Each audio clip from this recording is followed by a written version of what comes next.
আসসালামু আলাইকুম আপুরা ভাইয়ারা, সবাই কেমন আছেন? তো আজকের দিনটা আমার জন্য অনেক গুরুত্বপূর্ণ। বিকেল 4টায় আম্মুকে নিয়ে চোখের ডাক্তার দেখাতে যাইতাছি। তো বয়স বাড়ার সাথে সাথে বাবা মায়ের যত্ন নেওয়াটাও সন্তানের সবচেয়ে বড় দায়িত্ব, তাই না আপুরা ভাইয়ারা?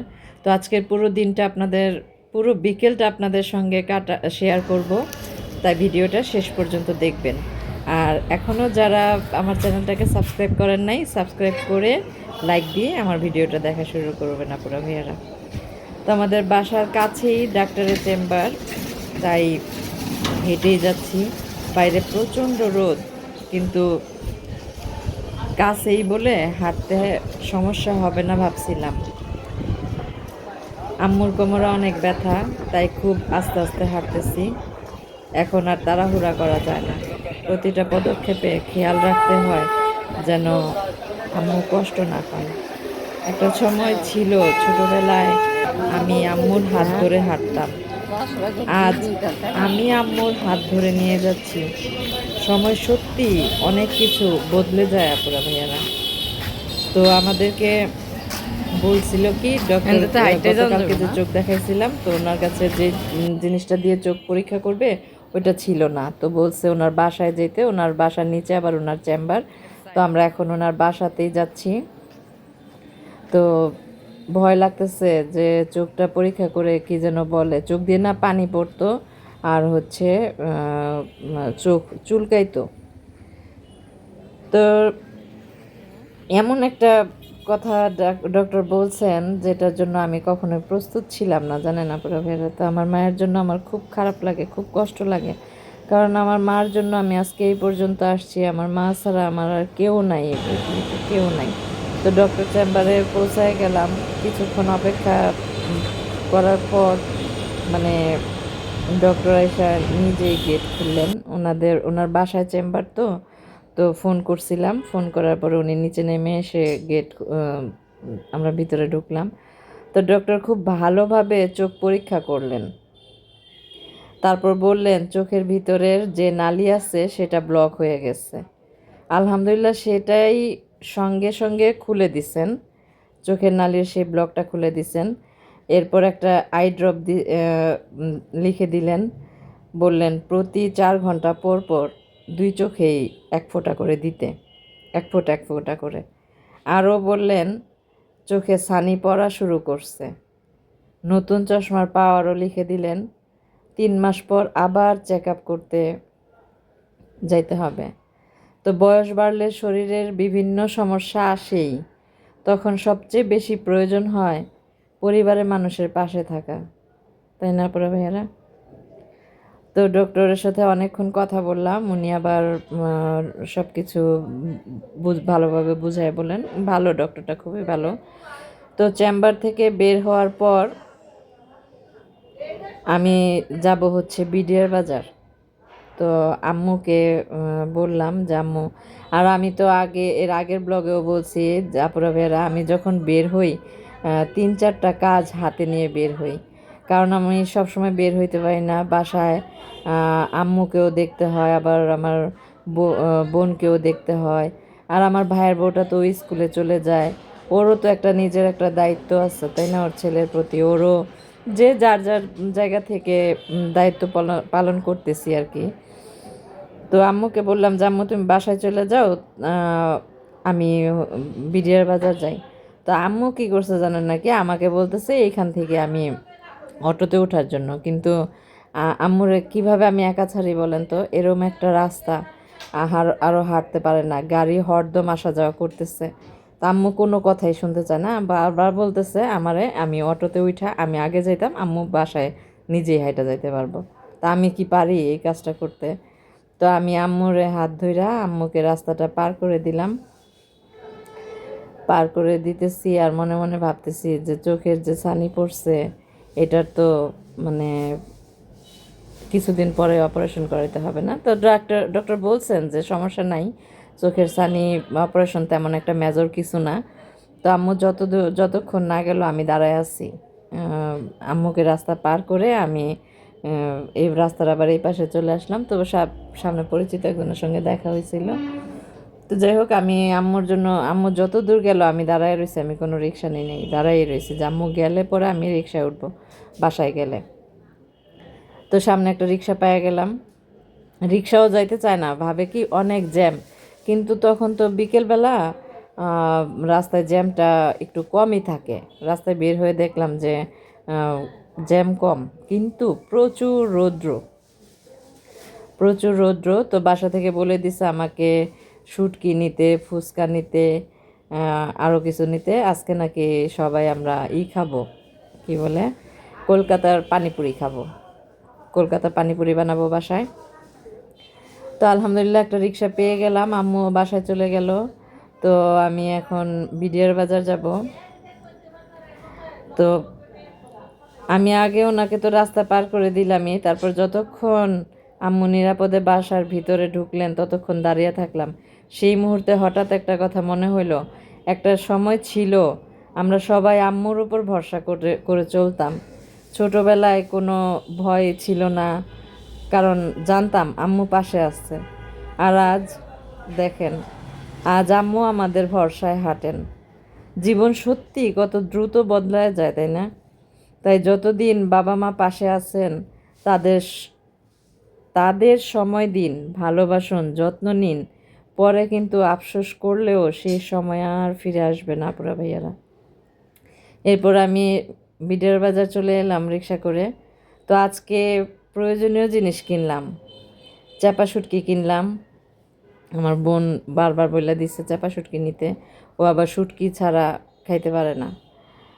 তো চাপা শুটকি কিনলাম। আর এই দোকান থেকে শুটকি নিই তো, মানে অনেক ভালো শুটকি দেয়, এটা নাকি কিশোরগঞ্জের শুটকি, আর সেই ফ্লেভার এই শুটকির। তো চাপা শুটকি কিনলাম, তারপরে হচ্ছে তেঁতুল কিনলাম, আর পানিপুরি কিনলাম। পানিপুরি না, সরি, ফুচকা, ফুচকা কিনলাম। তো বাজারের কাজ শেষ করে ফেরার পথে আবার আমাকে যাইতে হবে চোখের ডাক্তারের ওইখানে, চোখের ডাক্তারের ওইখানে ব্রাকে যাব। ব্রাকে ওইখান থেকে আমি আমার আম্মুর চোখের ড্রপটাও কিনবো। তো ওষুধগুলো সময় মতো ড্রপ দেওয়া এখন আমার দায়িত্ব। আমার আম্মুর জন্য খুব খারাপ লাগে। তো আমার আব্বু থাকলে আজকে আরও কিছু করতো, আরও কিছু করতো। তো আম্মুর কষ্টটা আমার একদম সহ্য হয় না, একদমই সহ্য হয় না, খুব খারাপ লাগে। আম্মু যখন, আম্মু মুখে বলে না, আমার মা জানেন এমন একজন মানুষ, মুখে কিছুই বলবো না, যখন অনেক কষ্ট সহ্য করতে না পারে তখন যায় বইলা ফেলে। তখন আবার একটু করি যে তুমি আগে থেকে কেন বললা না, আগে থেকে কেন বলো না এগুলি। আমরা তো আর শরীরের ভেতরের কার খবর বলতে পারি না, তাই না, যদি মুখে না বলে। তো জানেন এই তেঁতুলটা নিছি, এর আগে আমি একবার তেঁতুল নিছি, বাসায় আমি অনেক কথা শুনছি। তেঁতুলটা টক ছিল না, নতুন তেঁতুল ছিল। আজকে একদম পুরান তেঁতুল কিনছি, যেটা একদম টক, একদম টক তেঁতুল কিনছি। তো চলে আসলাম বিডিআর বাজার, সরি ব্র্যাক মার্কেট। ব্র্যাক মার্কেটে এসে আম্মুর ওষুধটা কিনলাম। ওষুধের দাম অল্প, ড্রপটার দাম কম, ড্রপটা নিলাম। তো বাসায় সবাই আমার জন্য অপেক্ষা করতেছে, কখন বাসায় তাড়াতাড়ি যাব আর তারা হচ্ছে বানাবে, এই কলকাতার পানিপুরি।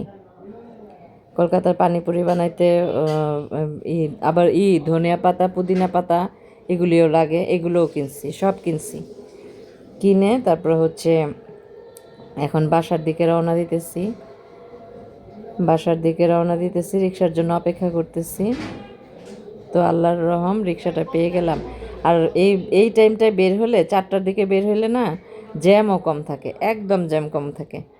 তো বাসায় চলে আসলাম, বাজার সদাই এখন শুরু হবে আমাদের সেই কলকাতার পানিপুরি বানানো। 300 টাকার তো তেঁতুল আর আপনারা ফুচকা। ভিডিওটি সম্পূর্ণ দেখবেন, স্কিপ করবেন না, লাইক দিয়ে ভিডিওটি দেখা শুরু করবেন।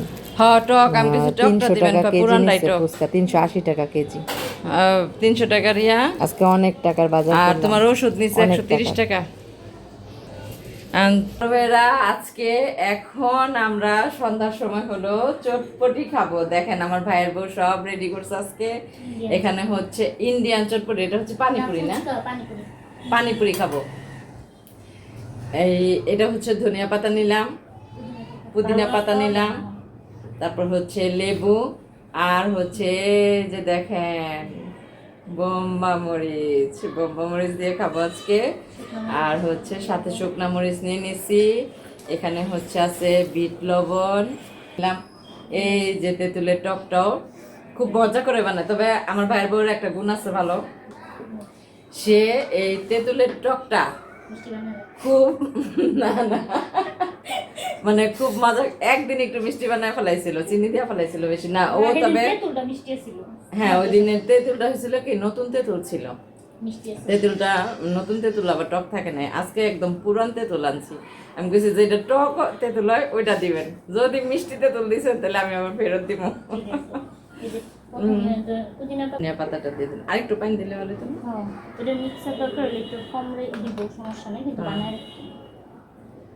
অনেক মজা করে খাবো। কেজি ফুচকা কিনে নিয়ে আসছে, আধা কেজি ফুচকার কেজি কত জানেন? কত বলছে জানো? 380 টাকা মনে হয় ফুচকার কেজি। আমি আধা কেজি নিয়ে আসছি।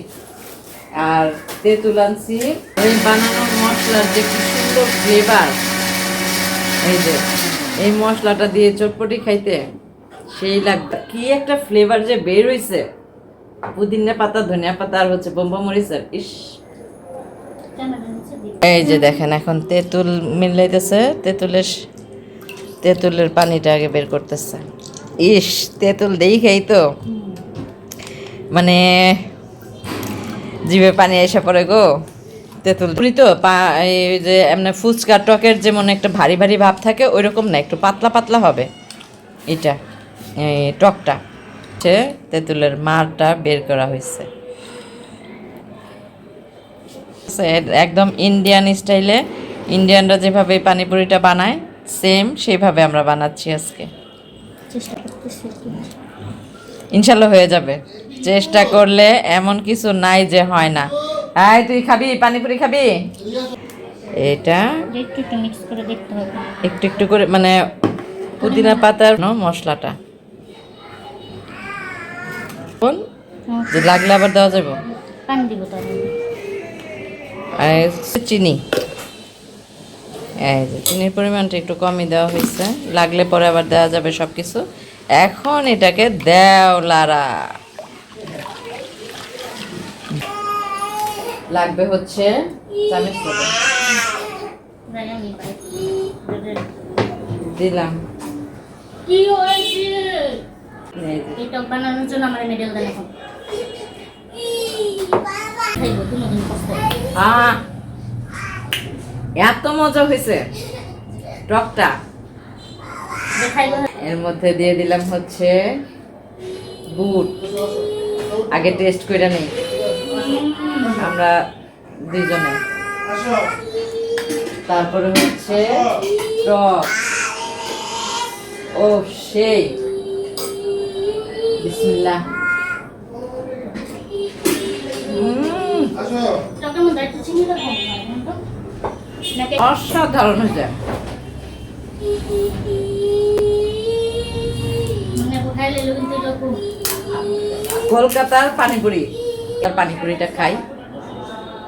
সবাই ভালো থাকবেন, সুস্থ থাকবেন, নিজেদের প্রতি খেয়াল রাখবেন। দেখা হবে নতুন ব্লগে।